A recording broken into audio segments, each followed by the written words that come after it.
Değerli izləyicilər, videonu bəyənib kanala abunə olun ki, hər kəs son xəbərlərdən anında məlumatlansın. Aparıcı Zümrüd Bədəlova paylaşımıyla diqqət çəkib xəbər verilir ki, o ətrafındakı insanlarda gördüyü səmimiyyət hərəkətləri qınayıb. Müəyyən bir yaşa çatanda ətrafımızdakı insanlar azalır. Nə qədər min sifətli insanlar tanıyırıq. Hamının ətrafında belə insanlar var imiş. Bir-birlərinin arxasınca danışıb, sonra da qucaqlaşıb şəkil paylaşırlar. Altında da əziz bacım yazırlar. İllərdir bunun şokunu üzərimdən ata bilmirəm. Allah sizin köməyiniz olsun deyə aparıcı bildirir.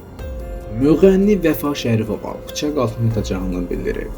Xəbər verilir ki, sənətçi incə zəhər verilişinə yenidən burun əməliyyat etdirəcəyini deyib. Vəfa Şərifova buna səbəb kimi burnunun formasını bəyənməməsini göstərib. Mənim burnum çox pisdir, əməliyyata gedəcəyəm. Məni heç kim saxlaya bilməz. Bugün qərar verirəm. Səhər əməliyyatdayam. Bu məni qorxutmur.